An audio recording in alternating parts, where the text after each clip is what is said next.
Pressing buttons. Pressing buttons. Let's just roll that down. Of course, this means the magic of hitting bits and pieces there. Waiting for that to go. Then we'll hit that button there. Oh, hey, there we go. Took a second there for it to think about itself, didn't it? There we are. Brilliant. Everyone is here. Or at least I'm here. He says desperately just making sure he sent out all the bits and pieces. What we'll do is just hop onto Discord very quickly. Just do that. Yep. Answer to the warm-up question. What are we thinking, people in chat? Best home performance you've ever seen. Do that there.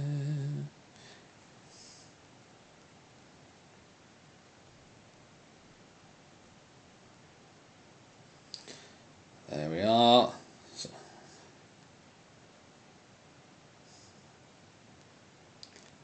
click on those, work its way through. Bish, bish, bash, and bosh. There we are. Magic. That's all ticking its way through. People are slowly starting to filter in by the look of it, which is what we like. So we are, of course, live. Good evening, folk who are watching. I know there's a few in the chat. Let's turn that down actually very, very quickly. What we will do... Oh, it's also going if I press buttons.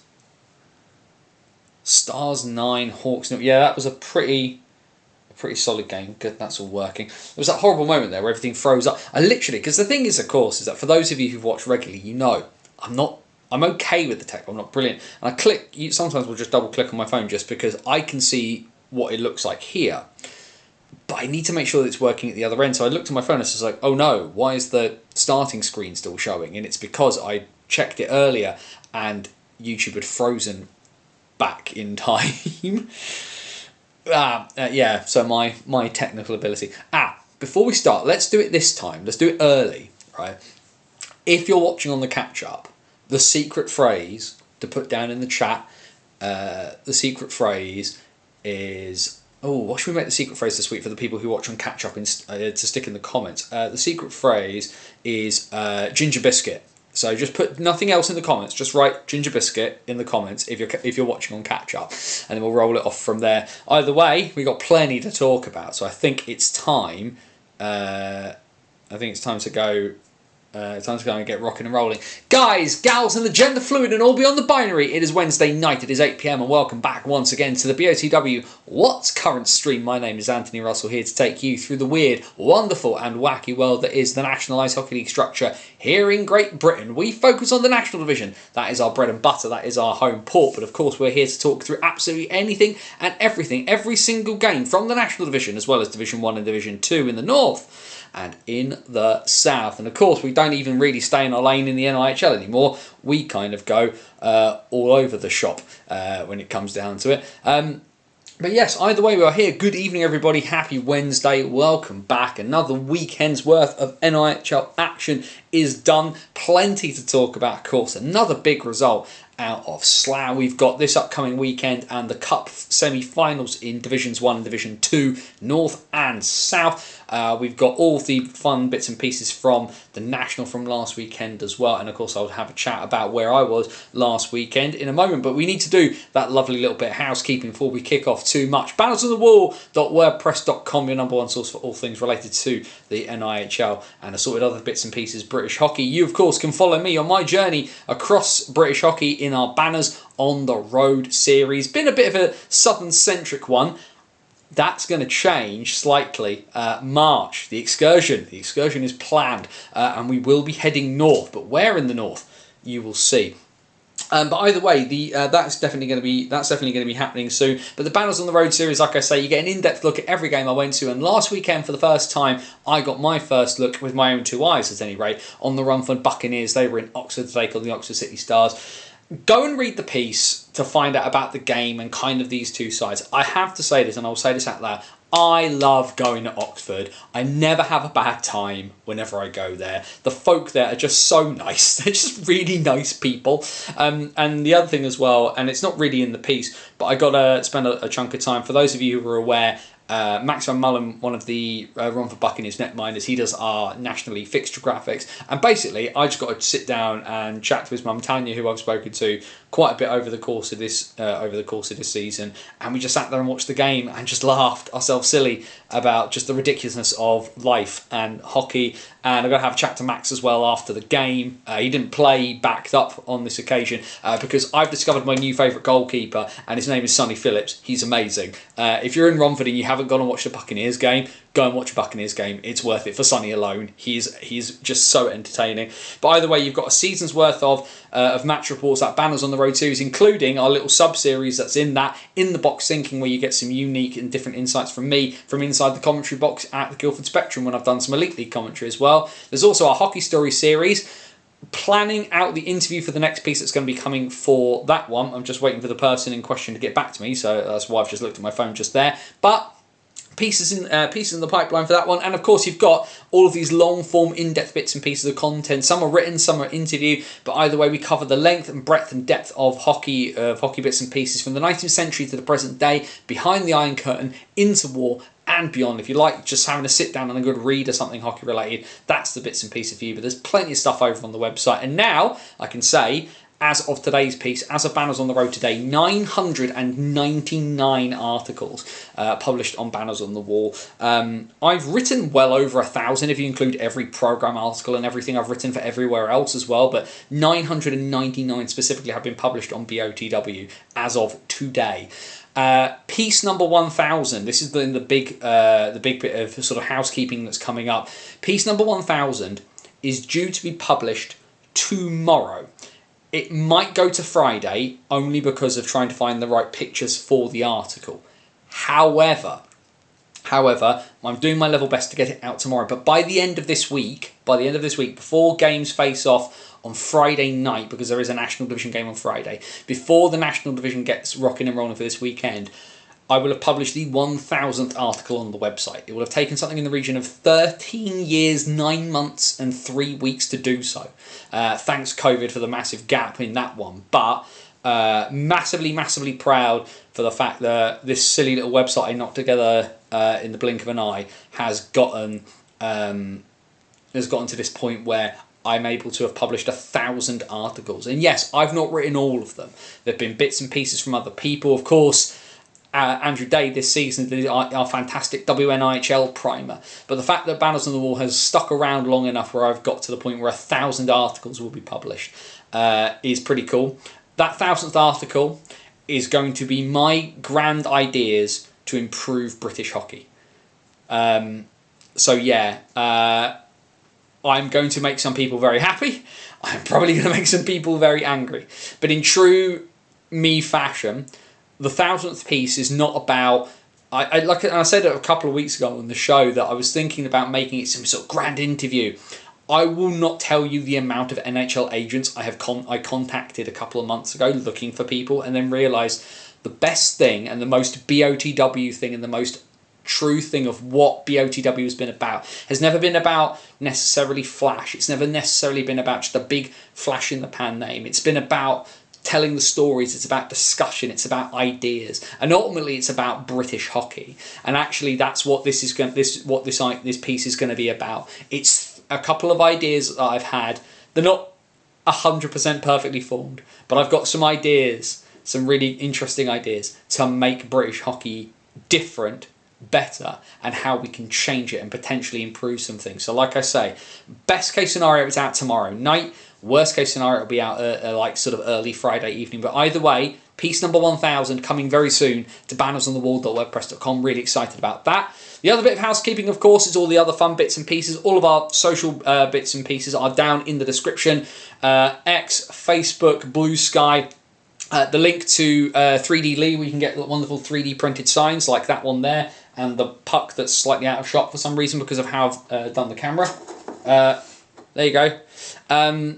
So yeah, check out Lee for your 3D printing needs as well. He does post. And the other thing, of course, is YouTube. Keep that algorithm hamster fat, happy, and fed. Subscribe to the channel.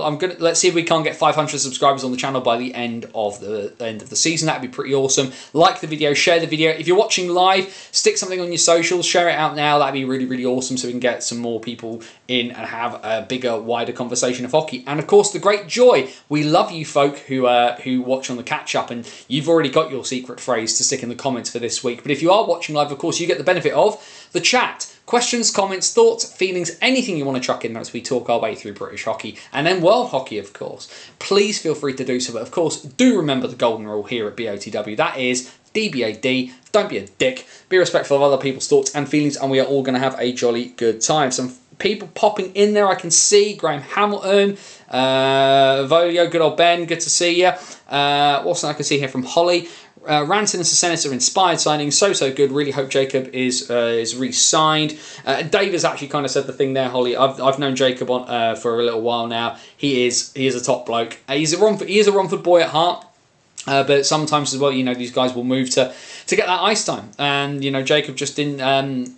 Jacob wanted to get some more ice time, and he certainly getting that opportunity now, isn't he, with the Bees? Admittedly, on D, not Jacob's best position in my personal opinion, and he won't mind me saying this because I've had this conversation with him a few times. Ranson's a top quality forechecker and penalty killer in this division as a forward, so having him on D is always a bit of a strange one for me, but his skating's of the requisite quality at this level where he can do both. And having, also as well, if you think about the Bees, they've got Morris and Ranson, two guys that can play forward and defence, two of the better utility men in the division. And that's not a bad thing either. And also, they play that role in slightly different ways, because Jacob can drop the gloves, but if I'm choosing one of these two people to, you know, potentially have a more physical presence, it's probably Liam, if I'm 100% honest on that front. Either way, though, people keep answering that question, that warm-up question throughout the chat if you want to as well. In honour of the Bees knocking off Leeds and MK back-to-back in Slough, what is your best home performance you've ever seen? We have got a couple in the chat, which we will scroll back up and look at. Carol Hunter, of course. Carol's part of the Billingham Stars Club podcast, so do make sure you check out her and Jono and Craig if you haven't already, talking about the Stars beating the Blackburn 9-0 early this season. Pretty solid, love that one. Good one in from Thomas Graham. Invicta against the Wildcats in the very first weekend of the North-South divide years after the EPL. Most absolutely smothered Swindon for most of the 60 and took it just a few seconds into OT. I mean, that's a pretty. I mean, that was a fascinating time to watch Invicta, to watch Streatham as well. Streatham before they really turned into a powerhouse. And I know it was. I think some people will kind of wonder what the point, because you think about like the Cardiff Fire were in South One at that point, and they got absolutely shellacked every week, and it was the Jordan Law Day show of, you know, how many shots north of 50 would Jordan have to save to, you know, keep the score with out of double figures. But certainly I think probably the bigger beneficiaries of that year, we saw some great hockey from Invicta, but Streatham became much more of an option in terms of a place for people to go, because if you think about how good they got after that. Widnes versus Solway, one of the best games I've ever seen, and certainly Solway and North One were a really good side in those games. Where certainly it's been a bit of a tougher road for Widnes this year. Much younger side, fewer wins coming their way. But some of those Widnes sides, you think back to the side that lost the national title games to Slough back in 2019, but that kind of 2018, 19, 20. And also just post-pandemic, Widnes Wild, they had some really solid rosters that at that North One level were able to put on some really good games. And I've spoken to people in the past like Ross Murray, like Callum Hepburn, who spoke about just how frustrating it was at times to go to Widnes and play there, Ben. So definitely interesting to hear those guys mentioned. He says. Awesome. That's a message That was the message I was waiting for my interview from my interview person. We like that a lot. In terms of the big news that we should probably talk about, we'll talk about it now, just to kind of get them out of the way. But of course, disappointment for GB under 20s. They finished 4th, losing their final game against Romania and missing out on a medal. And then they all decide to have a bit of a punch up. The lesson that we learned here is that Romania can moan all they like, but they definitely did send their bench first, as you all heard Tommy Watkins shout at the top of his lungs. And Archie Salisbury, not the best fighter in the world, but he certainly gave as good as he got in that one. So on that front, where did GB under 20s go from here? Well, I think it's given the fact that they've remained in the same division for 11 consecutive years, we probably have to think about a change of tack in terms of what happens there. But we also know that GB and Ice Hockey UK have got this new strategy document. Where will some of those changes feed into that? Remains to be seen. There's a lot of things to be. There's a lot of stuff to kind of be done on that front, but we will let those things kind of play out, I think. What's Ben said there? Ollie Barron, Hayek. Of course, Scott McKenzie, of course, played for a little bit for Widnes as well. Player coach there very briefly before returning to Selva. Like you said, it was a very good Wild roster at the time. Either way, we should probably have a bit of a dash and have a look at the national division from last weekend.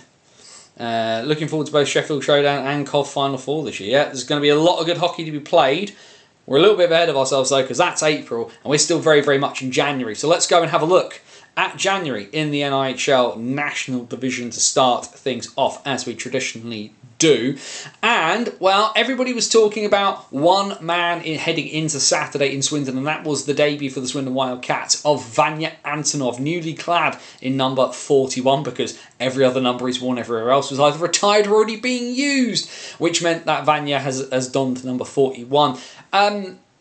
Like I said during the week that it happened, certainly Vanya's older brother Ilya, who played for the Bracknell Hornets for quite some time, he wore number 4 for quite a duration. So the fact that Vanya's worn 41 for this kind of makes sense. But at the end of the night, once again, the Jake Bricknell show. He is massively racking up totals in the goal column at the moment, and a hat trick for him on the night to go with that goal from Antonov. A lovely stretch pass from Tyler Plews, putting Antonov behind the D.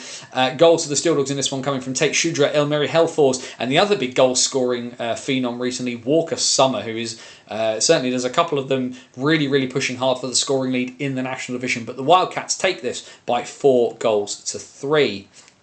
The first game of the double header up at the Dumfries Ice Bowl, well, it went the way of the Peterborough Phantoms. The big names on the board for the Solway Sharks: 2 goals from John Dunbar and another from Nolan Gardner from Dunbar, both 3-point nights for those pivotal Canadian imports for the Sharks. But Peterborough just having that little bit extra, a hat trick from Luke Ferrara, as well as goals from Jarvis Hunt and Duncan Spears, getting the Phantoms over the line in game 1 of the double header.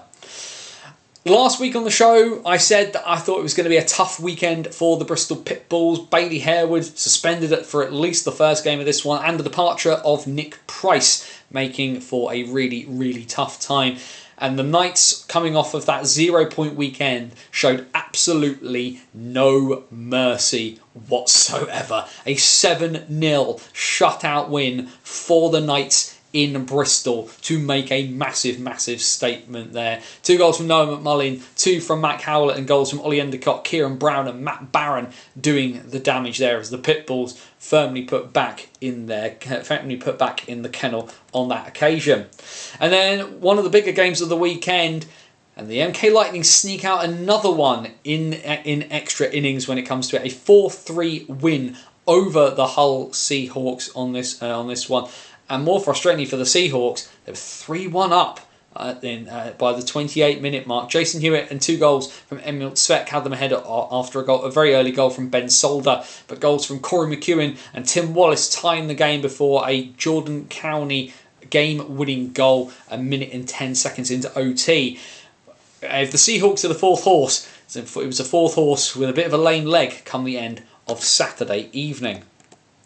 And then the last game of Saturday night, an even more frustrating one for Romford. And again, their slightly wonky form post their cup final, their cup semi-final success, coming back to bite them as the Telford Tigers pull out a win, a 6-5 win. All the more frustrating for the Raiders, given the fact that they were 4-1 to the good at one point in this game. Adam Harding, Scott McKenzie, Harry Ferguson, Jason Silverthorne and Dylan Skaleski getting them to 5. Harding with the game-winning goal inside the final 2 minutes. And then goals for the Raiders: 2 from Sean Miller, 2 from Brandon Ailiff, and 1 from Jake Sylvester.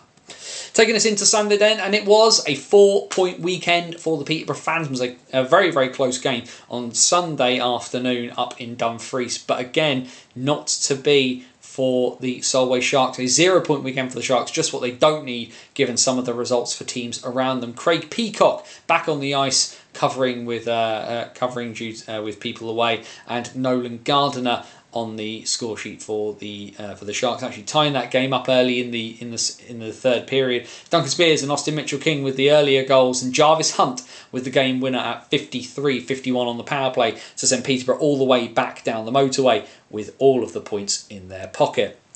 And Bristol, well, they had Bailey Harewood back in the lineup, and of course they had the additions this weekend of Isaac Ballinger, Alish Padalek, Tyler Summerton and Alex Rushby from the Nottingham Lions. But ultimately out of this one, a big 6-1 win for the Knights. But the name that everybody was talking about is Harry Thomas, having pulled out of his 2-way deal between the Cardiff Canucks and the Berkshire Bees, now on a 2-way deal with the Bristol Pitbulls and thrown very much into the fire. No Tommy Napier, no Tyler Delabatouche on Sunday for the Pitbulls, and Thomas thrown very much into the deep end of it and making a 45 save performance in this 6-1 defeat. Jordan Boycer, Matt Hayward, Kieran Brown, Mac Howlett, Ethan Here, and then a second from Brown in the third period, making it a 6-1. Bailey Harewood with the lone goal for the Pitbulls on his return from suspension after deciding to spear Tom Norton.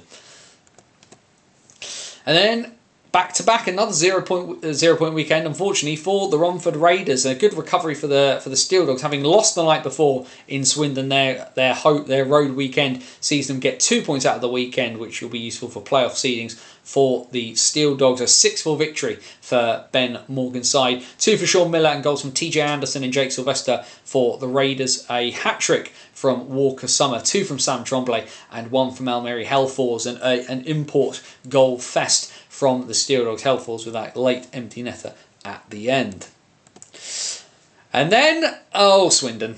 It's happened again. It happened in Sheffield, and now it's happened in Hull. They just don't seem to be very good at holding leads up in Yorkshire, do the Wildcats. 3-1 to the good in this one. 2 goals from Jake Bricknell and a goal from Ryan Wells had them 3-1 up after a goal in the 8th minute from Josh Hodgkinson. But then Owen Sobchuk, Johnny Cornell and Emil Svek scoring against his old side 33 seconds from time as the game-winning goal to send Swindon back scratching their heads, and maybe a little bit of ointment on that limping leg of that fourth horse in Hull.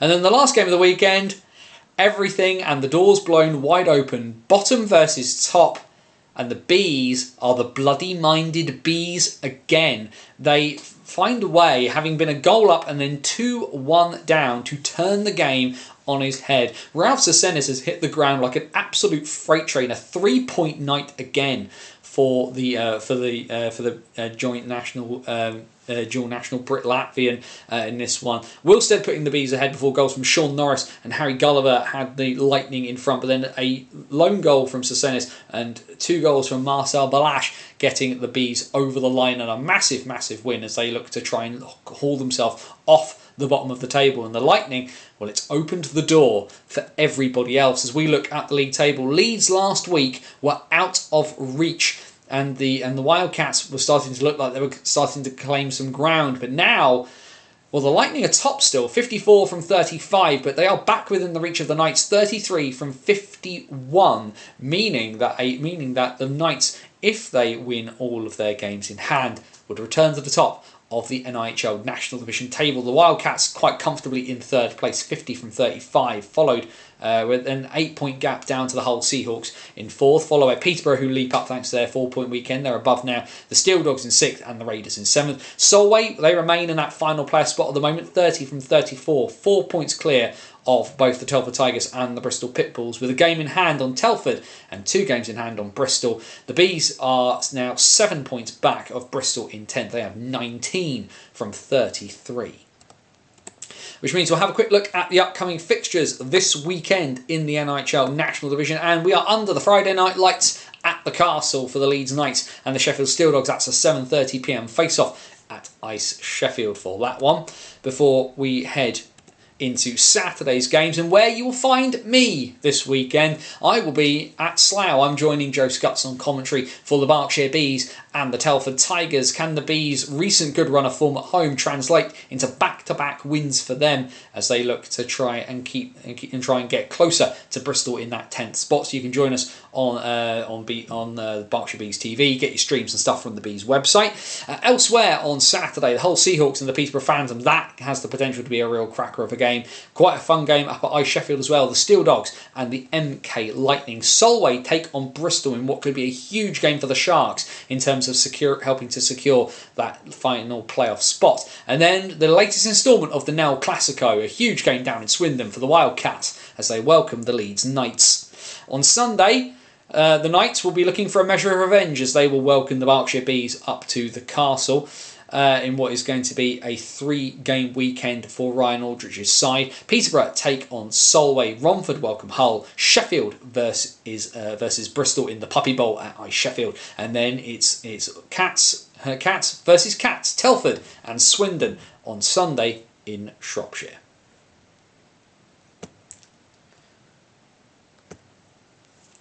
Just have a quick scoop at the chat as we got there. Some lovely goals in that Swindon Sheffield game. Hellfalls in particular was superb, with a superb team move for a finish. When he first signed, I was having a chat to Jamie McElroy, the GM of the Steel Dogs, about Mary Hellfalls, and some of the video that we both found of him. A lot of Hellfalls' game is very positional and getting into the right place at the right time. So the fact that he was on the end of a move like that doesn't surprise me, and you can see it from the highlights too. Dave, despite being 3-1 up, and still losing, silly Hull. Oh wait. Karen finally smiling because Telford got a win, so that's always fun there. Barks Hammer, very sad to hear about the passing of Rob Tremblay. Yeah, I did stick something out about this earlier today. Of course, former Edinburgh Capital, former Newcastle River King, former Newcastle Viper, former Manchester Storm forward, well-known enforcer in the British game, Rob Tremblay, unfortunately passing away earlier this week at the age of 57. Now, Rob played in British hockey before my time of watching the sport. He was sort of out of it before I came back from Germany, actually. But sadly, passing away. And this is the thing, 57 now. We're at that point where 57 feels like no age, unfortunately, to be passing away. So the fact that he has passed in what seems to be quite sad circumstances as well at such a youngish age is really, really sad. And I mean, I kind of stick by what I say, the fact that I never saw Rob Tremblay play, but certainly the stories of him that have sort of been passed to me by other people kind of speaks of the legacy that he left. And of course, people have a great amount of affection both on and off the ice for our enforcers. So obviously, a sad day for some people. We send love and light to his family, to his friends, to those people who knew him and will miss him. So we raise a quick glass to Rob on that one. And wherever he is, may the beer be cold and the hockey be always on that front. Just having a look there. Holly, what are your thoughts on Marcus Mitchell? Have you seen his slash? Really nice guy. Met him and have his Christmas shirt off the back, but seems to have a bit of a temper. I did actually speak to Marcus, of course, off the back of the of his thing being passed to Dobbs, and it was just. And this is the thing that Holly, all hockey players have a bit of a temper. I think you have to kind of appreciate sometimes. And Marcus is quite a big guy, quite a physical guy. And one of the things that he's kind of expected to do is to kind of stand his ground. And he does quite enjoy standing his ground as well in those kind of circumstances. He clearly thought there was a situation that emerged there where he needed to kind of make a statement. Obviously, as you may have seen from some of the pictures and some of the photos taken, that he has kind of gone a little bit for Martin Susters, tried to kind of make him sort of engage in a physical altercation, which obviously Susters didn't want any part of. And that's what it is. I mean, does Marcus, as you say, knowing him quite well, off the ice, he's a puppy dog. He's an absolutely, like a lot of hockey players. He's just a nice guy. He's a normal guy who, when he gets on the ice, knows his role, does his job. And Marcus Mitchell's game is not one of finesse. He is not there to be delicate. He's not there to be fancy. He is not there to be Austin Matthews. He's there to be Marcus Mitchell, and Marcus Mitchell kind of only goes in one direction. That is through on that front.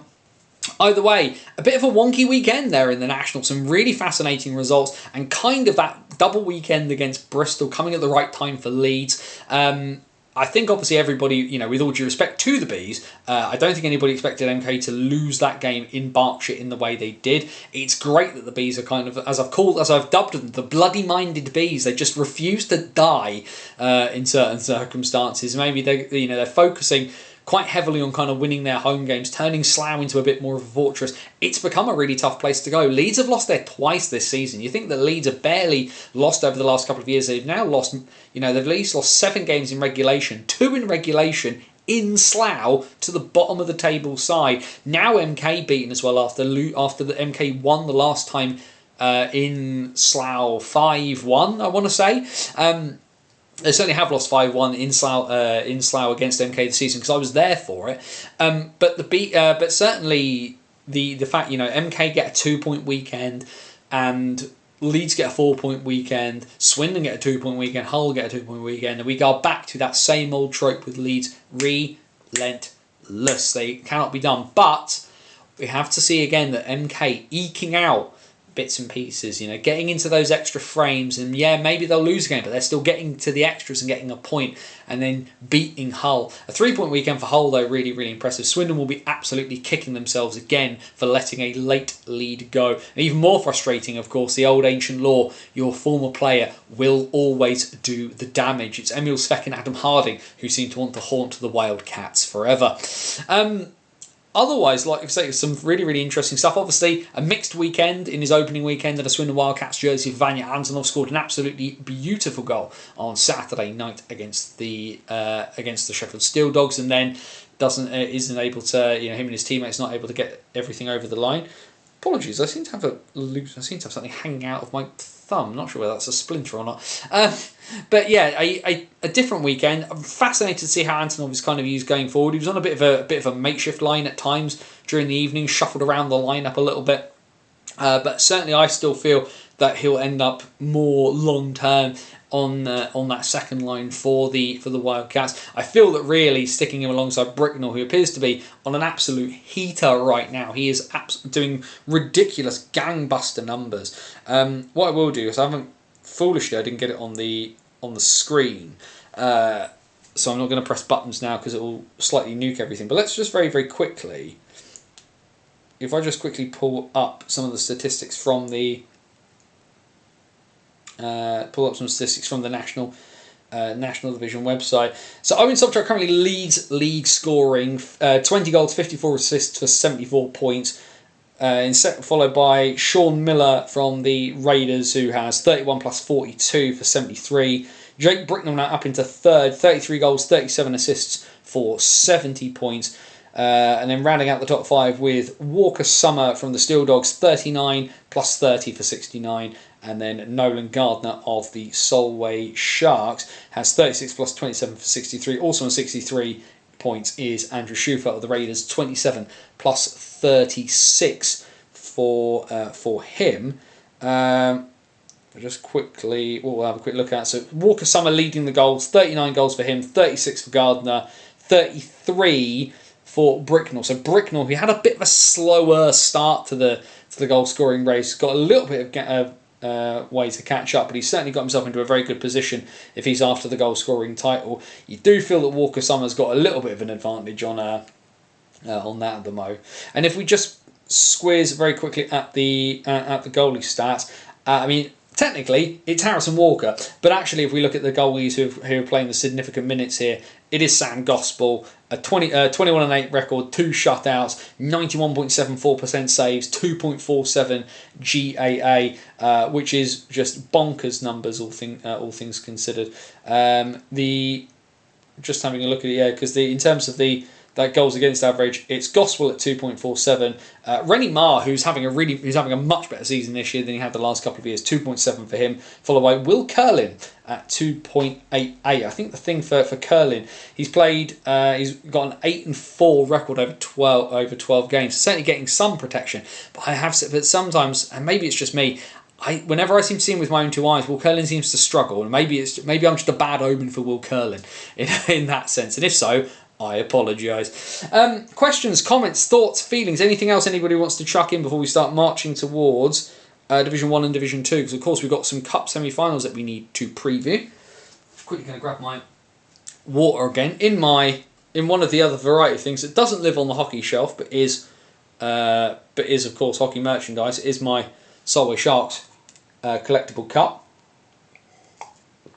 Big shout out to John Strange, of course, owner, and all things north of the Solway Sharks in that one.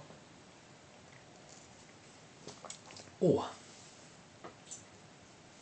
that is very, very good on that front. There we go. Just double check and make sure there's no extra news. This is always the thing, it's always the worry about being here and making sure the bits and pieces are, is stuff happening around us as we talk about it. The other actual bit, of course, a bit of National Division news that we do have is coming up in August of this year. It's going to be Saturday, the 23rd of August, 2025, at the Hull Ice Arena, the Matty Davies testimonial. Some, of course, might question, why is a club that's only a couple of years old holding a testimonial for someone? Well, if you, with all due respect, the history of ice hockey in Hull is complicated and full of different names. But Matty Davies, the owner, head coach, GM, everything else of the Hull Seahawks alongside Joe Lamplow, obviously had a very decorated career, did a lot in British hockey for a lot of different teams, and so he's going to be celebrated in Hull just before the start of the 25-26 campaign up at the world's most versatile arena. Congratulations to Matty for that one. Obviously, going to be a lot of a fun occasion from what I understand. Lots of old names, lots of old faces going to be making a bit of a special appearance there in Hull. So hopefully hopefully we might see a few of the other retired names on that wall in Hull. Maybe we'll see a Sylvain Cloutier, maybe we'll see a Jerome Tendler. You never know who's going to turn up at these things. But hopefully the Seahawks are going to really put on a show for one of their own this coming August. And of course the other testimonial is coming in Milton Keynes, because James Griffin's testimonial is coming up, and I have completely forgotten the date, which is really bad of me, and I apologise to Griff for that as I quickly skim through my bits and pieces there. There it is. It is the 26th of April in Milton Keynes, which I believe is the same day as the Christian Cole testimonial down in Gosport for that one as well. Certainly, there's a few bits. Certainly, I know they're still looking for sponsors for Griffin's testimonial game. You can email James at griff15testimonial.co.uk if you're interested in doing that. Yes, cheers, Jamie. I got there before the chat did for once. Hooray! I should say that. I should say as well, I quite like that logo for his testimonial. I think that's it's not lent too hard into some of the MK branding, and it's kind of something a bit more distinct by itself, which is quite good. I do believe if I'm right, doesn't James Griffin work in graphic design and does internet designing and bits and pieces like that? Either way, still pretty cool. Like I say, of course, you will have the choice as to whether you go to Gosport for Christian Cole or you go to Milton Keynes for James Griffin on the same day. Two fantastic players, two great servants of British hockey, and should be really awesome. Ross Dave said that I can't remember the date, but Jack Cooper also has a testimonial in Romford. He does. I too have forgotten the date. So one internet point for anybody who finds the date of Jack Cooper's testimonial to chuck into the chat as well. That'd be massively appreciated. There's going to be a few more events of stuff. 3rd of May. Thank you, Dave. 3rd of May. So not having 3 people on the same day. That'd be a bit of a crazy one, all things considered there. But yeah, so lots kind of going on lots going on that front. And of course, before we head into Division 1 and Division 2, we now have news, of course, that the Steel City Showdown, this massive combined playoff weekend for Division 1 and Division 2 coming to Ice Sheffield in April. It's going to be, the ticket prices have been released for it. We're just going to pull up the, it says if you can type properly, just quickly pull up the information for that one as well, because of course, as you know, we do focus on the National Division here on the What's Current stream, but big supporters of Division 1, big supporters of Division 2. Was down, obviously, watching some Division 1 South hockey this past weekend. Just trying to find the bits and pieces. So here we go for the Steel City Showdown. So remember, what you're going to get here from is the Steel City Showdown is a playoff specific weekend. So where last year in 2024 we had the sort of the Grand Northern Finals at Ice Sheffield and the Grand Southern Finals at Alexandra Palace, everything now culminates for Division 1 North, Division 2 North, 1 South and 2 South. Everything goes to one weekend. On Saturday, on this Saturday for this one, which is going to be Saturday, the date is completely blanked on me on that one, because it is the weekend before. Is the weekend before Coventry, which is really frustrating when I can't look at the I can't look at two things at once. Calendar, April. So there's it is. So it's going to be Saturday the 12th and Sunday the 13th of April is the Steel City Showdown. Saturday the 12th. All of the different playoffs in the different divisions will culminate in having two teams. So each of the four divisions in 1 and 2 will have playoff quarterfinals and playoff semi-finals. Those will be over 2 legs in the weekends leading up to the 12th and 13th of April. This will then give us finalists for each of those 4 divisions. Saturday the 12th of April at Ice Sheffield, you will have each of the 4 divisional playoff finals. 1 North, 1 South, 2 North, 2 South. So you have a divisional playoff winner by the end of Saturday. And then on Sunday the 13th of April, a Division 1 and Division 2 national playoff final. 6 games, everything has something on the line in it. And what in terms of the pricing that we've got for it, the early bird ticket is going to be £54 for adults aged 16 plus. Concessions are £36, which is anybody over 30, anyone over 65, anyone under 16, and anybody with a variety of bits and pieces. So things like DLA, eligible for a blue badge, visually impaired, who come with assistance dog, and a variety of other bits and pieces, including students. So university students with NUS cards and bits and pieces like that, you are a concession for the Steel City Showdown, and you can get your weekend early bird ticket for £36. 2 adults and 2 concessions are £160. So 160 quid for a family for 6 games of hockey inside 2 days, including the fact you will get a national playoff champion for Division 1 and Division 2. This does not affect that massive game on the Sunday at the Coventry weekend. That is the League Champions game for Division 1, where you get the league winners of 1 North against the league winners of 1 South. So the playoffs will be separate and everything will be settled the weekend before at the Steel City Showdown. The league champions still meet 12 o'clock on Sunday the 20th of April at the Sky Dome. But yeah, that's not bad, I don't think. 54 quid for 6 games of hockey, which everything has something on the line, a trophy on the line in every single game. That's a pretty impressive price point. Ice Sheffield, of course, quite a way north, going to be quite hard for the 4 southern teams that are going to be making their way up there for it. When you consider who's going to be in the running for that one, could be some really tough travel on that one, especially of course because some timings. Someone's going to be that early game on a Saturday, and we wait to see who's going to happen on that one. Bob Mitchell King, fantastic, popping into the chat. A man who always has to struggle with the Peterborough versus Telford game. Scott Robson testimonial on the 25th of May, of course, in Peterborough. So that's another one. So lots of these ones coming out again. Probably Streatham again in Coventry, but I'd love to see the Jets for a change. Hey, South 1 is not set in stone, Dave, by any stretch of the imagination here. There's still 3 teams very much in it, and certainly Slough are not going away. Yes, it does feel like Streatham are kind of in the driving seat at the moment, but they've got games to play against each other, and there's still a lot of hockey to be played. And in fact, talking of Division 1. Let's go and have a look at how things went this past weekend in Division 1 itself, starting in 1 North as we usually do. And you can see it on the screen, the Sheffield Scimitars have done it again to the Hull Jets. The Jets went on a massive run to start the season, were eventually undone by the Scimitars of all teams, and they do it again in this one.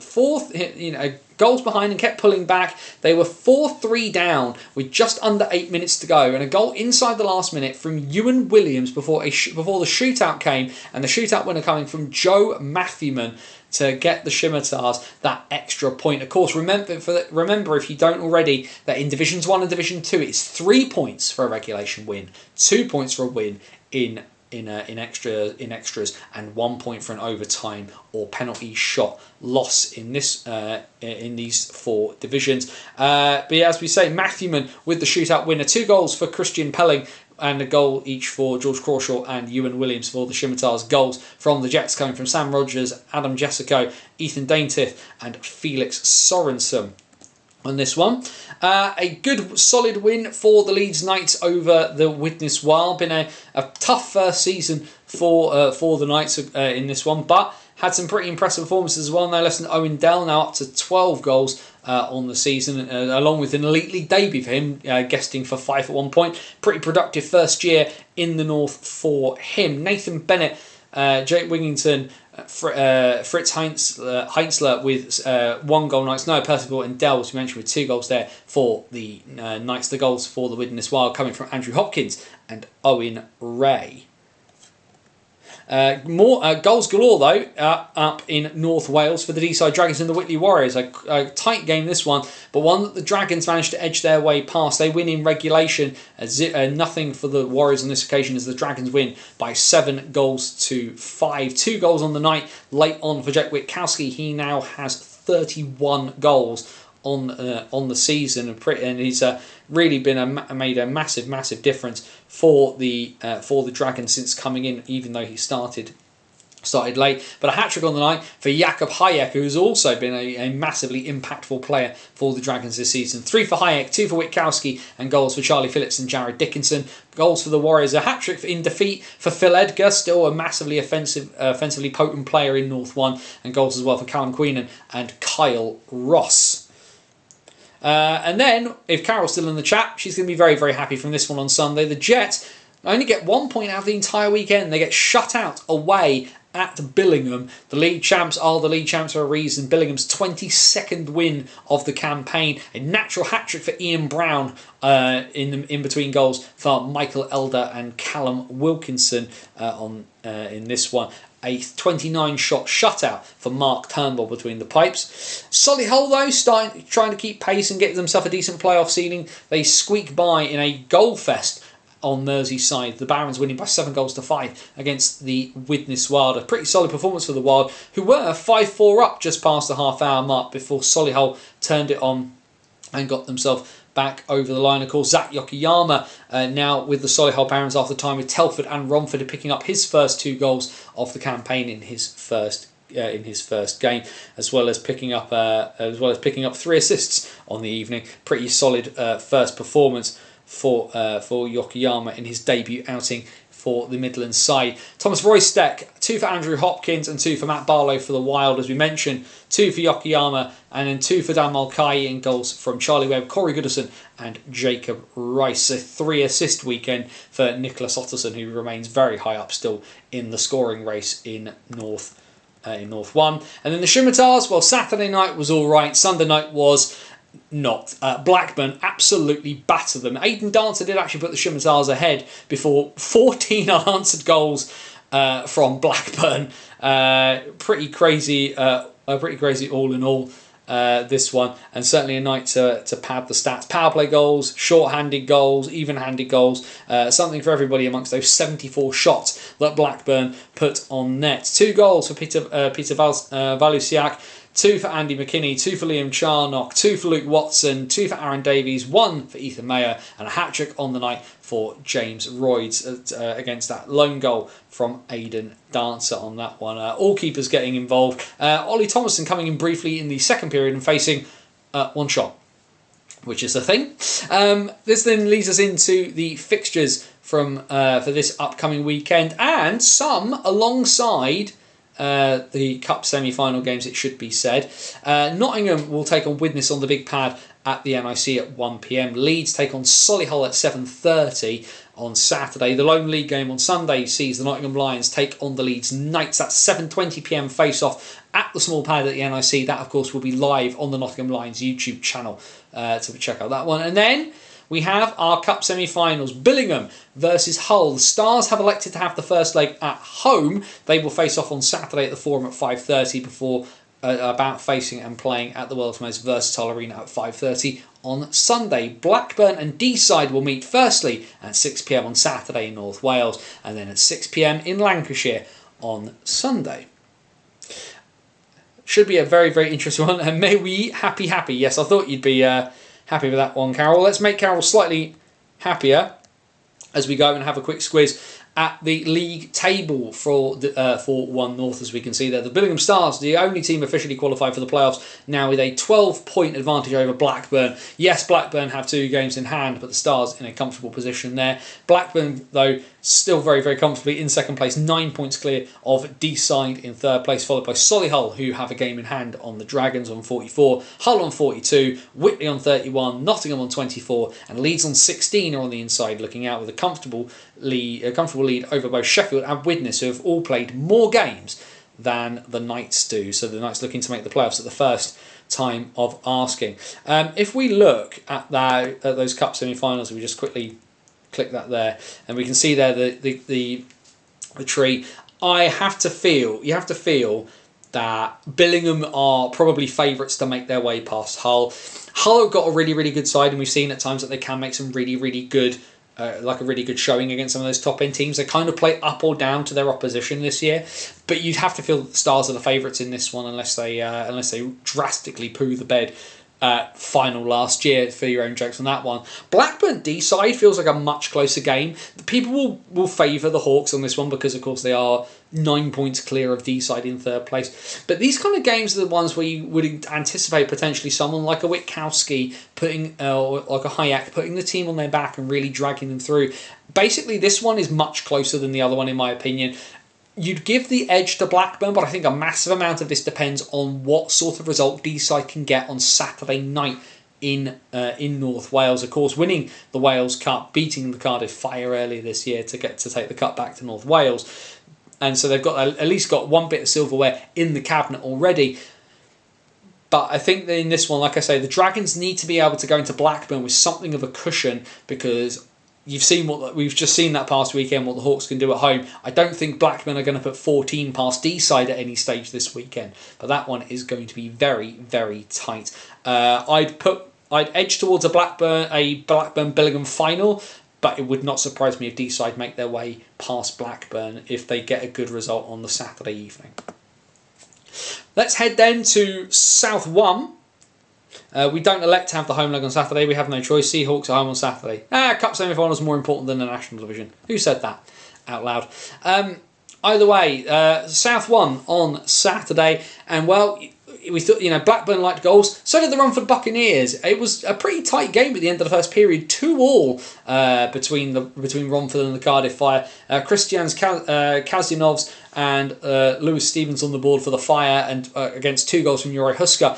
And then Romford went, nah, mate, we're done with this. And the Buccaneers win by 12 goals to 3. Just an absolute blowing out of the Fire on the end of this one from the Buccaneers. And even more for the Buccaneers there. 12 goals on 46 shots is pretty mind-blowing. With, it should be said, not a particularly huge bench. Max van Mullen taking the full duty as the only available netminder. 3 goals and 28 shots for him. And Brocken Evans, who was the lone netminder for the entire weekend for the Fire. 12 goals and 46. Not quite getting the support from his defence there. So as we mentioned, Kazinovs and Stevens were the goals for the Fire. 4 goals and an assist, a 5.9 for Jure Huska, and a 5.9 as well for Luca Pascal, 1+4 on the evening for him. So 4 goals for Huska, a hat-trick for Shea Woolmore, 2 goals for Kobe Grinnell Park, and then goals from Elliot Dervish, Nils Maskelyne and Luca Pascal.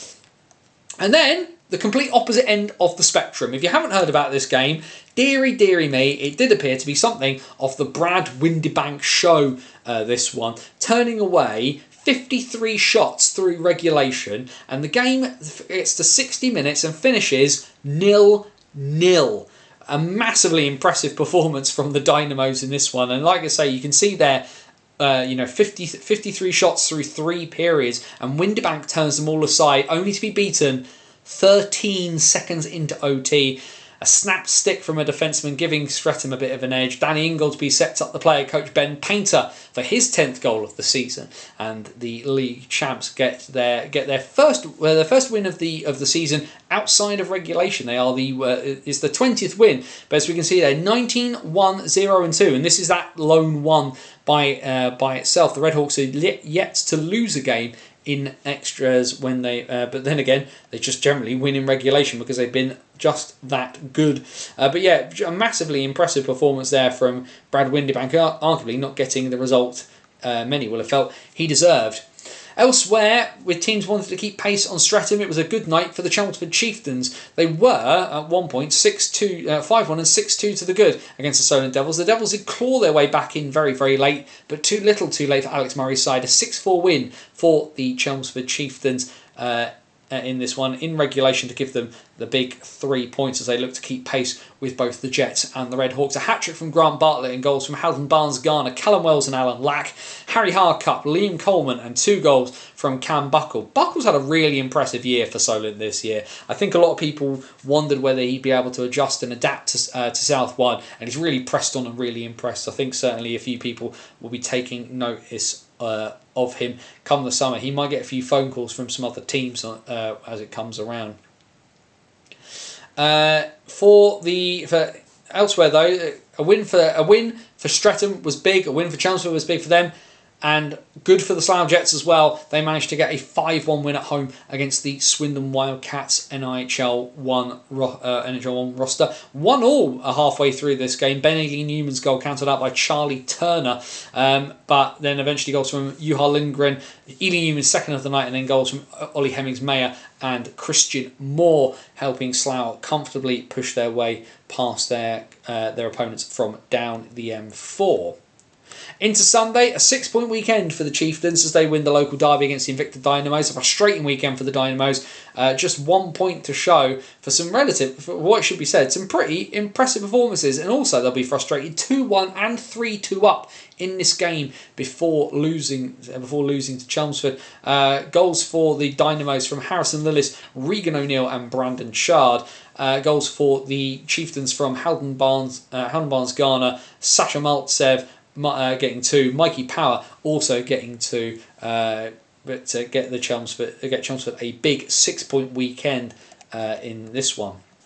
And then there was the game I was at on Sunday, and an 8th defeat in a row for the Oxford City Stars as they are starting to fall off the pace for the playoffs, with a 5-2 win for the Romford Buccaneers. 17 goals in 2 games for Jason Buckman's side. Chris Beckett and Mario Chiru with the goals for the City Stars. It should be said that neither of those 2 people actually put the puck in the net. Beckett's goal rebounded off of Sonny Phillips and then off of the defenceman in front before going over the line. Mario Chiru fired on net and Harry Wright tipped it through the 5-hole of his own netminder. So definitely some issues for the Stars. Their top scorer is still Jack Peacock, who left the team before Christmas to join Solent. Uri Husker, Luke Pascal with 2, and goals from Nils Masklands and Elliot Dervish with the getting stuff on the board for the Buccaneers. It should be said that Oxford looked much, much better structurally and as a team in this game than when I saw them beat Swindon. Like the Swindon game, I saw Oxford win, which is the first time I've seen Oxford win in like my 7th game of watching them. But the actual cohesiveness and strategy and structure massively improved in this game. Yes, it's another defeat on the bounce, and they've now got quite some time off before their next game. But clearly Mark Saunders has managed to kind of get some sort of system and structure in, which they just did not have when I last saw them back in October. They looked much more impressive. They just need to find a way to score some goals and not rely too much on heavy bounces. They need to do a bit better at creating some chances. Also shout out Felix Hemmings-Mayer. Felix Hemmings-Mayer looked really, really good in this game. Massively impressed with him. On Sunday, well, it was a better night for the Swindon Wildcats, having lost 5-1 the night before. They win 5-2 at the 5-2 at the Link Centre against the MK Thunder. Now 1-24 on the season. A missed penalty shot in this one as well from Xander Robinson that could have done some damage there. Robinson, though, getting himself on the score sheet. Him and Sam Davies with the goals for the Thunder. Goals for the Wildcats. 2 from Jan Kostel Senior, 2 from Oscar Sagan, and 1 from Ethan Taylor.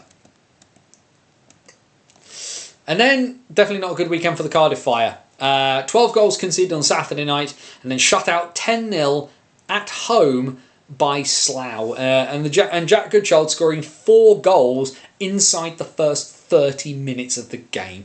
Definitely a tough night and definitely a tough weekend for poor Brock and Evans. Like I say, 10 goals on 52 shots is not anything any young netminder will have to face. But keep your chin up, young man. Hopefully you'll benefit from that kind of experience, and hopefully you've been able to give your defence a bit of a kick up the backside to give you some help next time. Dylan Halika, Connor Redmond, Juha Lindgren and Jacob Soper, all with single goal nights. 2 goals for Kyle Bradburn, and as we mentioned, a 4-goal night for Jack Goodchild, as Nate Gregory with a 7-shot shutout. Yikes. No other league games this weekend in South 1 is all eyes and all focus on the Cup semi-finals. Solent to take on Slough. That'll be 5 p.m. this coming Saturday down in Gosport, and then 5:45 on Sunday over in Slough. Meanwhile, Chelmsford and Streatham, this can be really, really good and very, very physical. They meet at 5:30 p.m. on Saturday at the Riverside, and then 6:45 p.m. on the High Road to decide who will head to the Southern Cup final. For me, you have to, again, the second semi-final that we come to talk to feels much closer than the other one. Solent have got a real ability here to cause a bit of a shock, but they have struggled massively with Slough this season. Slough have outshot them.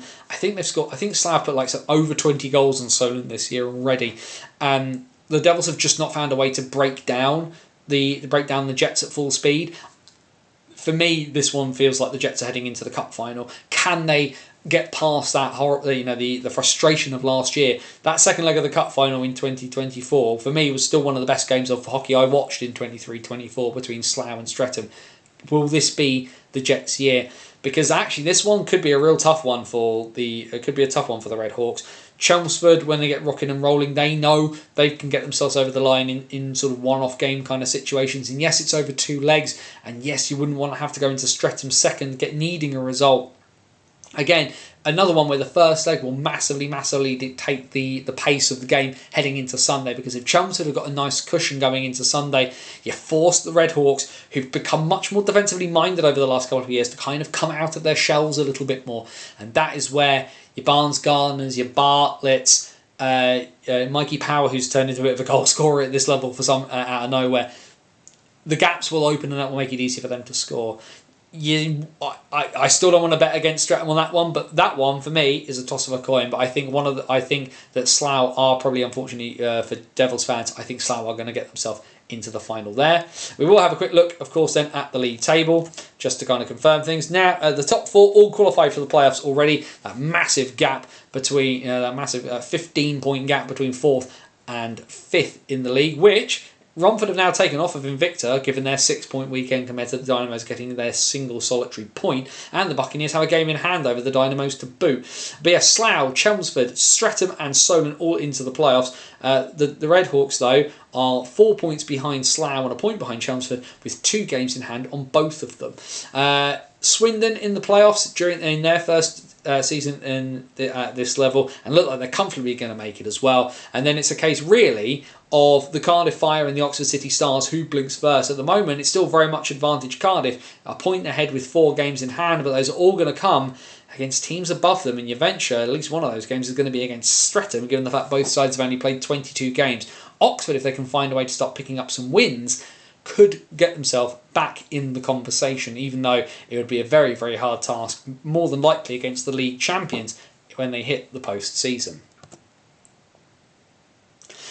North 2, and a pretty entertaining game, all things considered, at the Sky Dome. But again, another win for the Coventry NIHL Blaze, their 10th win of the campaign, as they beat the Bradford Bulldogs by 7 goals to 4. Coventry 5-2 up in this one for allowing Bradford back into this one. Bradford pulled it back to 5-4 with just under 12 minutes to go before the Blaze pulled themselves away in this one. 2 goals for Joel Gavigan getting in as well. Goals from Sam Prosser, Connor Mellett, Ollie Dixon, Harrison Sumner and Ryan James. The goals for the Bulldogs coming from Casper and Andrew Kianich. We'll go for that. Jacob Brownlee, Darius Bathorth and Lucas Vince in that one. The Sutton Sting remain the only undefeated team in the NIHL structure after Saturday night, a big 9-1 win in their local derby over the Sheffield Titans. The Titans' goal in this one coming from Harry Illingworth. Goals for the Sting, who had 69 shots. Nice. Coming in this one, a hat-trick from Adam Brooks-Smith. 2 goals from Ryan Aspley, and then goals from Morgan Glasby, Josh Humphreys, Callum Russell and Cam Glasby into the bargain. Both netminders getting in for this one. The Titans only managing 15 shots. Nathaniel Bell through the first 35 minutes 41 seconds faces 47 shots. The Sting mean business. Also as well, a 6-point night for Morgan Glasby, 1+5 on the night for him. The Titans, though, got close, but not close enough. Stung at the end as a 6-point weekend for the Coventry NIHL Blaze. Ollie Harris putting the Blaze ahead before an equaliser from Lewis Swaffield. Dylan Harris made it 2-1 before the end of the first period. Sam Burrows equalising at 44-52. Have the Titans within touching distance, but then the game winner from Jordan Stokes, his 4th goal of the season at 59-39, short-handed, handing the Blaze yet another win and a tough weekend for the Titans in this one. Bradford, though, they do get themselves some points on the weekend as they give the D-side Ducks an absolute quacking. 9-1 for the Bulldogs in this one. Just their 5th win of the season so far. A hat-trick in this one for Casper Andrew Kianich. If we say it slow, it works. And also a hat-trick for Kai Hathaway in this one. Goals as well for Lucas Vince, Ollie Massey and Ben Fox. The lone goal for the Ducks coming from Chris Jones. Shout out to Callum Preston, 9 goals and 41 shots as the lone netminder in this one. Jack Mikavicius getting close, 29 saves on 30 shots for him. Where the Sting are marching on, of course, they're the ones who ended Telford's unbeaten run of the season. But the Tigers are not going away either, giving Altrincham an absolute battering over in Manchester. 16-2 for Tigers 2 in this one. Altrincham were a goal up, and it was 2-2 by the end of the first period before 14 unanswered goals from the Tigers in this one. Josh Milnes and Jake Frost with the goals for the Aces. 54 shots as well for the Tigers is pretty gnarly. So let's go through this one for the Tigers. 2 goals for Dan Mitchell, 2 goals for Ollie Hunt, 2 goals for Paul Davies, and then goals for Carol Jett, Rob Oxley, Lewis Smith, Connor Keys, Joseph Lauder, Liam Bartholomew, Kyle Watt, Taylor Stanton, Philip Supper and Connor McNaughton. A 6-point night for Carol Jett. He went 1+5 in the evening. Ollie Hunt going 2+3 for a 5-point night, and 4-point nights for Josh Hustwick with 4 assists, as well as Paul Davies and Kyle Watt. Bit of a mad game in that one, all things considered. Paul Bailey Hodgkinson coming in at the end coming in the second period concedes 10 goals on 27 shots. That is eye-wincing numbers on that one. And well, the Lions managed to get the better of the Kingston Sharks up in Hull the weekend before, their 2nd win of the season. They have another one. They win by 6-3 at home this time against the Kingston Sharks, with a few of their Division 1 players able to be in the lineup as well, which of course, as we know, does change a little bit of the fortunes when it comes to things for the Lions. Another game as well for Jessica Urquhart for Lions 2 in this one. Hat-trick for James Mather from D, which is pretty impressive for Lions 2, as well as goals for Luke Birchall, Charlie Davenport and Toby Fisher. Goals for the Sharks, 2 for Mackenzie Barker, and another goal on the season for Harry Clegg. So, what we have, and unfortunately it looks like one of these is just going to be a single game shootout between the Altrincham Aces and the Sutton Sting. That'll be on Saturday at 5:15 over in Manchester. But then 2 legs between the Telford Tigers and the Billingham Buccaneers for the other semi-final of the Cup in North 2. The only games on the weekend there. I'm really sorry, Billingham, but it's really hard to look past Telford in this one. If Billingham are able to call on the services of Stephen Wallace, someone with that bit of nous and a bit of expertise, Billingham, if they can keep themselves with the puncher's chance going into Sunday, the Buccaneers could potentially spring a surprise. We know Telford are not perfect this year, but you wouldn't want to bet money against the Telford Tigers too in this division. Second leg is in February. Well, that's just silly. The whole point is that this weekend is for this. Why have they not sorted that out? That's silly. That's very, very annoying. Why they're doing that separately. The whole point is that this weekend is there for cup games. Friday night somewhere. At least it's not at 10 o'clock at night, Karen. That's what we'll take when it comes to North 2. As long as we don't have a game at 10 o'clock at night, again, then we're fine. John Akers, thanks for joining the chat as always. Having seen all 4 teams recently against Invicta, Stretton versus Slough final is more than likely, but Chelmsford offence could spring a surprise, as you say, with their top 6 as good as any in the league. Yeah, I think with Chelmsford, a lot of it feels like it's in their heads. I don't necessarily think their back end is as good as Stretham's, and that's a big issue for them. But like I say, if Chelmsford get themselves a good cushion going into the second leg, then it's very much on the table for them. 8 p.m. I think, says Karen. Thank you for that. Like I say, will it happen at 10 o'clock again? Who knows? I never want to have that ever again. That was absolutely ridiculous. Either way then, South 2, and well, I will confess I had a conversation every so often with Josh Sherrington of the Guildford Phoenix. I interviewed him for a Hockey Stories piece a while ago, and him and I still talk relatively frequently.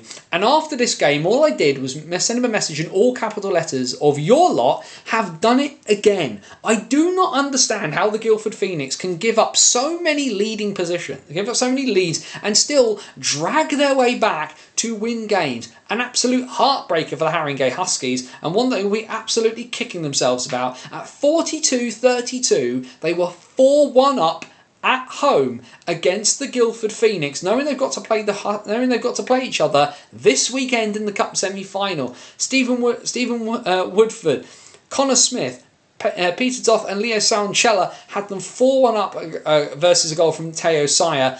And then the Guildford Phoenix did a Guildford Phoenix. Paul Pett, a second of the night from Sire, Scott Bailey, and then Sire's hat-trick goal at 57-17. The Phoenix 4-1 down at 43 minutes, win 5-4 in Alexandra Palace. So the Huskies get nothing from the game at all, and the Phoenix do what the Guildford Phoenix do. They are absolutely absurd. I don't know how they don't give every member of their families aneurysm. Utterly crazy stuff, and all the more crazy as well for the the Huskies outshot 48-37 on home ice. They are going to be absolutely kicking themselves, but what a massive mental sort of moment for the Huskies heading into this weekend. Another team that's kind of slowly kind of turning some heads. The Oxford Rising Stars, an 8th win of the season for the Rising Stars, as they win by 6-5 in overtime against the Chelmsford Warriors. A pretty tight, pretty close game as well, and one that Chelmsford were 5-1 up. Chelmsford were 5-1 up. Let that sink in. James Hounsome had a first period hat-trick. And Oxford won. You are going to be cross on that one. As I say, James Hounsome with a hat-trick for the Warriors, as well as goals for Matt Tilbrook and Michael Willock. Goals for Sam Austin, Matt Tilbrook. Michael Willock scores for the Rising Stars, and goals from Jeff Sikora, Kieran Wilson, and a hat-trick from Joe Edwards. Edwards getting the unassisted overtime winning goal. You'd be sick to your stomach, wouldn't you? You'd be absolutely sick to your stomach in a game like that, where you are 5-1 to the good, and then just end up throwing the game away. You wouldn't want to get out of bed the next morning. A pretty big win for the Invicta Mustangs. They win by 10-3 at home against the Solent Junior Devils. Been a tough one for the Devils as well in this one, and also on a day where they will not have had any of their Division 1 players joining in for this one. Ben Mills and 2 goals from Aston Lacey. It should be said, it's been pretty impressive on the occasions I've seen in this year, Aston Lacey. Goals for the Mustangs, hat-tricks for both Kevin Lake and Sam Oliver. Goals from Bradley Guttridge, Jake Stedman, and 2 from Aaron Ferris on the night there. Josh Fernandez making 47 saves and still conceding 10 goals is pretty crazy numbers, all things considered. And then a good weekend for the Invicta Mustangs. They win by 8-5 against the Lee Valley Lions in the Eddie Joseph Memorial Cup on the Sunday. Lee Valley nearly clawed themselves back into this one, but ultimately just kind of gave up too many leads and too many goals at a crucial point. Though we will see what happens, of course, with both Jake Stedman and Jarvis Mewett both getting game misconduct penalties in the third period of this one. Could be tough for the Mustangs with two big guys potentially out for stretches. Josh Freeman, Seb Downing, Nathan Awoyemi, Nick Gonzalez and Matt Ganas with goals for the Lions. For the Mustangs, 2 for Anthony Baskerville, and then goals for Ed Stedman, Aaron Ferris, Kevin Lake, Jake Stedman, Luke Thurkettle and Ed Gibson. This upcoming weekend then we have got the Cup semi-finals. Outside of the Cup semi-final, one game in the league this coming Sunday. That'll be at the Riverside, the Chelmsford Warriors and the Lee Valley Lions going to battle at the foot of the table. And then we have the Cup semi-finals, the big four, as it were, in South 2 this season. Haringey and Guildford, they will meet at 5:30 at Alexandra Palace this Saturday before meeting at the Spectrum on Sunday at 5:30 p.m. And then on Saturday, Peterborough take on Invicta in Breton, and then 5:45 down in Gillingham. I do have to confess, this is the league where it's probably the easiest. It's going to be, and for me, it's a Guildford-Peterborough final. These two sides have been on something of a collision course all year. The big scorers, the big ones, the big ones that seem to be going on and bits and pieces each other. And that's no disrespect to the Huskies or to the Mustangs, of course. As we know, the big lesson that we learned fully here on the What's Current stream is you do not count out the Invicta Mustangs. However, the unstoppable force meeting the immovable object, and the only people to beat Peterborough and Guildford this season, they are each other. They did end each other's unbeaten record. So this will be for me, I struggle to see past a Guildford-Peterborough final in the South 2 Cup at the moment for this one. What we will do though, let's have a quick... Oh, it's also going to help if I press the right... It's also going to help if I press the right button. Also as well, because we didn't look at that, did we? We have to quickly reopen North 2, because we need to have a quick look at the league table in North 2, because I forgot to do that, so my apologies on that front. But Sutton, when you have won all your games, you are top, such as it is. Telford have 2 games in hand, but of course lost to the Sting earlier in the year, so they are behind. And then there's a massive gap down to the Billingham Buccaneers, who have now qualified for the playoffs as well. Coventry in 4th, Altrincham, Kingston, Bradford and Nottingham are the teams on the inside looking out. However, the Titans are not out of this yet. Nottingham Lions have 11 points from 19. The Titans have 10 from 17. Very, very much still in their destiny, still in their own hands for the Titans. So, of course, who are those games in hand against when all things are said and done? The table then in South 2. Guildford still very much hanging around, 5 games in hand on Peterborough, and have no losses in regulation at any stage. They lost to Peterborough coming in OT, so the Phoenix still in a position where they could still get top spot. But Peterborough, Guildford, Invicta and Haringey all qualified for the playoffs. The Invicta Mustangs, good weekend in the league and the cup. They now see themselves above the Huskies in 3rd place, followed by the Rising Stars, who've got 23 points, so actually still within touching distance off the top 4, but have played a game more and have played 3 games more than Guildford. And then there is a big 9-point gap between the Rising Stars and the Cardiff Canucks. They have 14 points, but do look like they're okay at the moment playoff-wise. Solent on 9 points, Chelmsford on 6, and they have games in hand over Solent and Bristol below them. Bristol on 5, Lee Valley on 3.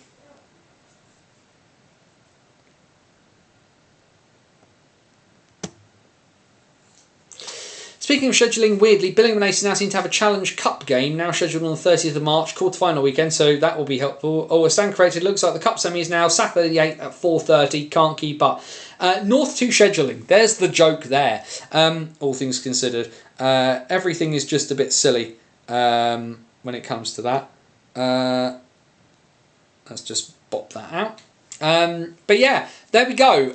Every game across the entirety of the NHL, all 5 divisions from the past weekend has been done, which means, of course, if you are not familiar here on the What's Current stream, once the NHL has been done, we open the door. Questions, comments, thoughts, feelings, anything anybody wants to chat about from around the world of hockey. The Elite League will chat about it. The WNIHL, Andrew's potentially lurking in the wings, waiting to put some stuff into the chat for that one.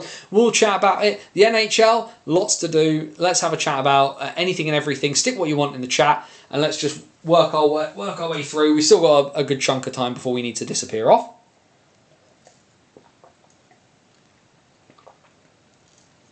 I think it will still change though. Saturday leg Storm are playing at home at 7 p.m. They should do a Kingston Sharks and play at 12 in the afternoon. That's surely the answer now. There's Andrew. GB Under-18 ladies fly out to Riga this week for the IIHF Under-18 Worlds Division 2 Group A, 20th to the 26th of January. GP start their tournament this coming Monday the 20th, 2 p.m. UK time against Kazakhstan. We'll be hoping very much that the GB ladies have a nice in that tournament. All the best to them for that one. Oh. But yeah, tons of bits and pieces going on, fiddling around, of course. Quite excited to get back on commentary, of course. Being as I'll be with the Bees, I'll be doing colour commentary rather than play-by-play. Different preparations slightly, not massively for me. I kind of prepare in the same way for everything. But it's nice to be able to kind of do the other side of it as well. Get that part of my brain firing, doing a different skill set. But also as well, Bees versus Telford, two sides towards the bottom end of the table. Should be a really, really close game. And of course, yeah, the Bees at home, they just seem to be on a bit of a roll with it at the moment, so it should be fascinating to watch. There's Andrew with our WNIHL bits and pieces, and of course it was a top of the table clash, a huge one, that the Solihull Vixens get the winner, and they win in regulation as well. Jodie Alderson-Smith, who also plays for the commentary NIHL Blaze in North 2, getting the game winner at 59-17 in that one. So goals for the Queen Bees from Catherine Gow, Abby Sylvester and Rebecca Voslinski. And then 2 goals from Alderson-Smith and 2 from Alicia Potts for the Vixens in that one. A huge win for them. Also on Saturday from the women's Elite League, Stretton with a 5-3 win away at Kingston against the Diamonds. The Queen Bees, though, do get something out of the weekend. They won on Sunday away on the high road against the Streatham Storm by 3 goals to 2. But the Solihull Vixens are in a pretty commanding position. They have a 6-point lead at the top of the WNIHL Elite League over the Queen Bees. What have we got there from Dave? I'll be at Cambridge Kodiak's game this Saturday against Peterborough. 6:40 face-off. Can't wait. The crowd is getting bigger as the season has gone on. Really pleased to hear that, Dave, as well. Great for the Kodiaks that they're starting to really establish themselves. Some other bits from the WNIHL. So from 1 North on Saturday, a 4-4 draw between the Solway Sharks and the Sheffield Shadows. And then on Sunday, a win for the Kingston Diamonds Division 1 squad. They beat the Caledonia Steel Queens, still one of the best names and logos in the country. But the Diamonds win by 4 goals to 3 there. In South 1, a 4-3 win for the MK Falcons. They defeated the Cardiff Comets, and Bristol Huskies was with a 4-2 victory on the road at the Riverside against the Chelmsford Cobras. Not many fixtures this weekend, partly due to the under-18s. A few in South 2, says Andrew, in the WNIHL. Saturday, the 18th, Slough Sirens versus Streatham Storm at 1 p.m. and the Cambridge Kodiaks versus the Peterborough Phantoms, as we know, 6:40 face-off in Cambridge. And then Sunday, the Chelmsford Pythons and the Haringey Greyhounds at 5 p.m. on Sunday. Great stuff out of the WNHL. That game, of course, between the Queen Bees and the Solihull Vixens, a huge, huge thing. The Vixens really do have the Queen Bees number this year. It looks like, having lost out on the title last year, that the Vixens have really just kind of found their way past the Queen Bees this season. And you can't win all the time. Eventually, Leeds are not going to win the National Division again. But certainly the Vixens, who lost out. You know, it's pretty much, I think it was like close to the last day of the season when they lost out to the Queen Bees on the 23-24 league title. It does look like that the league title might be heading away to the Midlands for 24-25. But yes, like I say, anything else anybody wants to chuck in the anything else anybody wants to chuck into the chat, please do. The NHL goes ticking along. Bad news, of course, out of Pittsburgh, and I don't mean Tristan Jarry being stuck on waivers, but it seemed that Yevgeny Malkin's had Stanley Cup rings stolen from his home in a burglary, which is pretty nasty. Not great to hear. I'm no fan of the Pittsburgh Penguins as a Washington Capitals fan, but sincerely hope that those bits and pieces are able to be recovered. Maybe not a big fan of the Evgeny Malkin, but I certainly respect him on that front.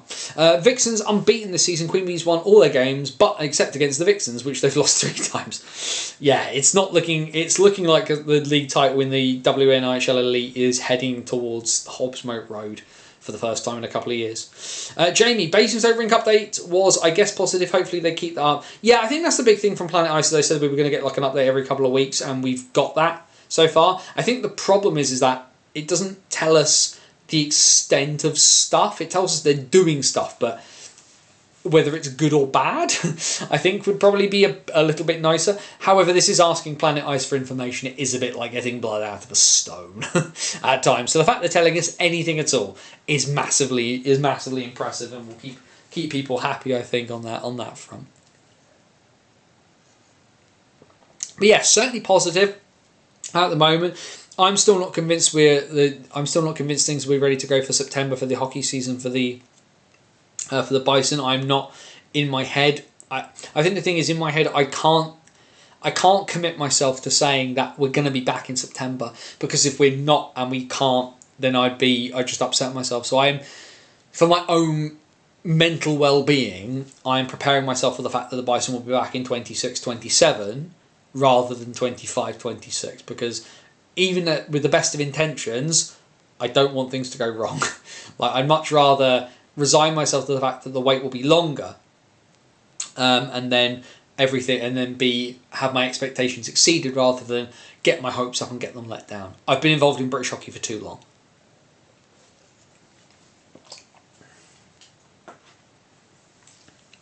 I think is probably how I'd look at that one. And if that makes me a cynic, then that makes me a cynic. But I think like I say, for me, I've just got to kind of protect my own mental health on that front, I think.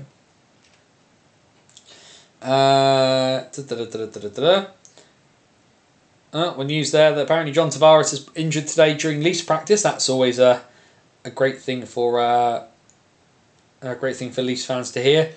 Sorry for all of you. No,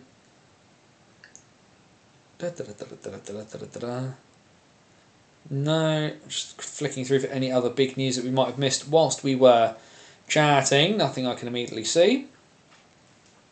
If the Bison come back, will you still be going to other games or become Bison only? I think the big issue for me, Dave, is what the Bison would have me do, because it sounds really, really strange. I'm not sure at the moment, because there's a bunch of different things I could do, and there's a bunch of things that potentially other places could have me do. And I think for me as well, I'd have to have a really, really serious chat about it with myself. I will never stop being a Basingstoke Bison fan, and I will never stop going to Basingstoke Bison games if and when we return. But I think the problem I have is I'd probably not want to give up the ability to do some of the things I've been able to do whilst they've been away, like commentary. And ultimately, I think that the ability to be, if the Bison come back, and they come back into the National Division, they're going to need a commentator, which I sincerely hope the club would consider me for, which would obviously kind of make my decision for me. But the other thing, of course, is that I have enjoyed moving around, but I've also got a wife who'd kind of much rather know quite a way in advance where I'm going to be when, rather than me just going, I'm going here tonight, bye, and kind of like flitting off a little bit. So I think it would kind of depend. If a club came in for me with an offer to be their commentator full time, then I would have to seriously consider that. I think probably on that front, because I really, really enjoy commentary, and I think I'm getting better at it.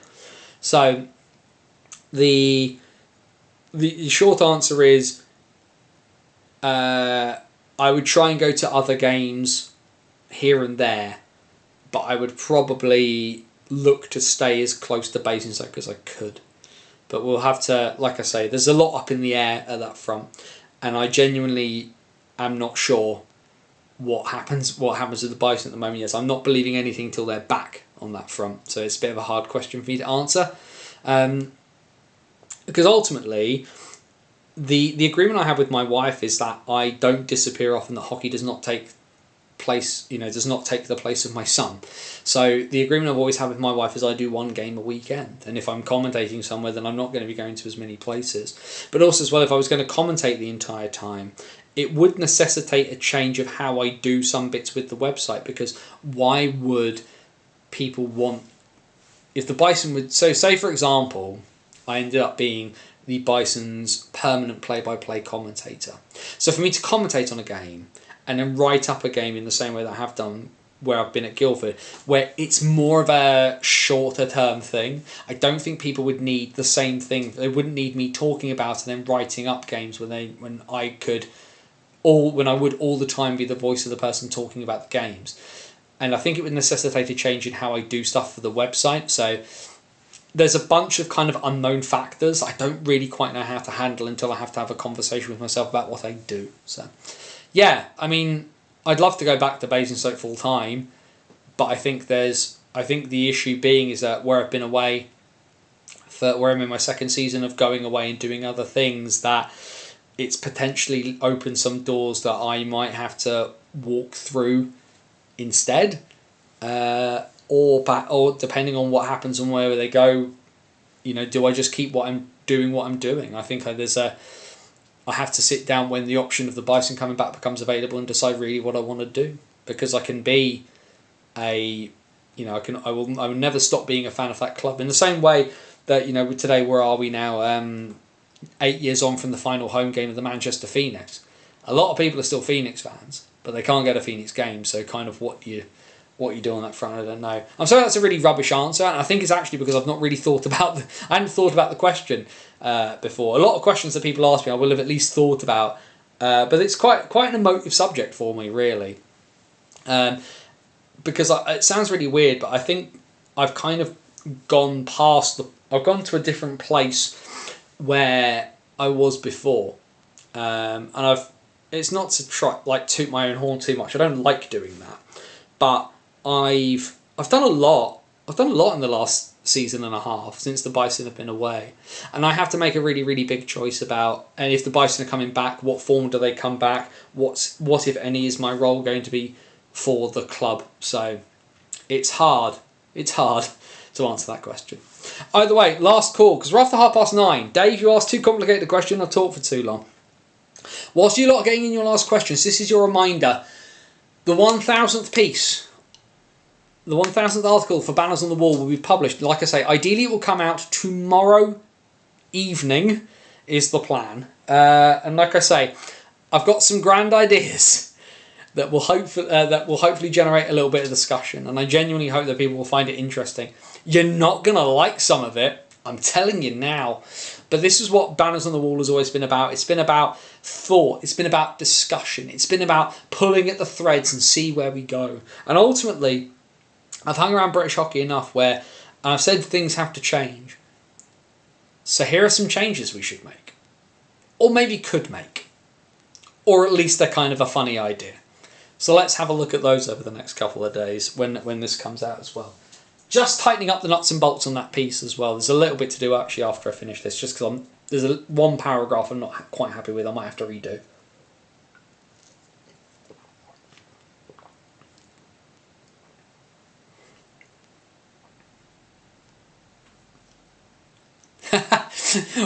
Whatever you decide, you'll be great. To be honest, the answer is fully understandable. And sorry for monopolising you, Dave. It's not a problem at all. The whole point is to have these conversations. And actually, you know what?